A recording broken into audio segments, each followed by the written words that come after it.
Sunday எந்திரிக்கிறதே 10 மணி. ஆனால் எந்திரிச்சதும் போய் first பார்க்குற வேலைனா கிச்சனில் வந்து இன்றைக்கி என்ன வாங்கி வச்சுருக்காங்கன்னு சொல்லி தான் எங்களுக்கு பிடிச்சது வாங்கி வச்சுருந்தோன்னா எனக்கும் என் தம்பிக்கும் ஃபேஸில் ஸ்மைலே வரும். ஸோ இன்றைக்கி வந்து மீன் வாங்கிட்டு வந்துருந்தாங்க.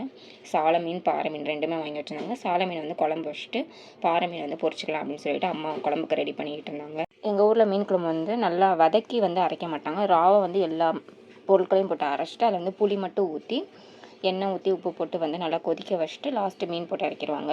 குழம்பு கொதிச்சுட்டு இருக்க கேப்பில் வந்து ஃப்ரைக்கும் வந்து மசாலா ரெடி பண்ணிகிட்டு இருந்தோம். இது வந்து மசாலா தூள்லாம் போட்டு ரெடி பண்ண மாட்டோம், டேரெக்டாக வந்து அரைச்சே வந்து ரெடி பண்ணிடுவோம். வத்தல், இஞ்சி, பூண்டு, மிளகு, அப்புறம் மஞ்சள் தூள், உப்பு இது எல்லாமே வந்து போட்டு நல்லா வந்து மிக்ஸியில் அரைச்சிட்டு வந்து அப்ளை பண்ணி வச்சிடலாம். இது வந்து கிறிஸ்மஸுக்காக அரிசி மாவு, கார்ன்ஃப்ளவர் மாவு எதுவுமே வந்து ஆட் பண்ணலை.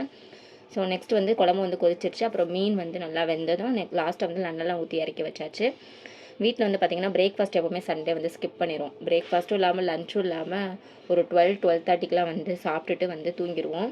ஸோ இன்றைக்கி வந்து 12:30க்கே ரெடி ஆகிடுச்சு. நல்லா சாப்பிட்டுட்டு தூங்கிடுச்சு.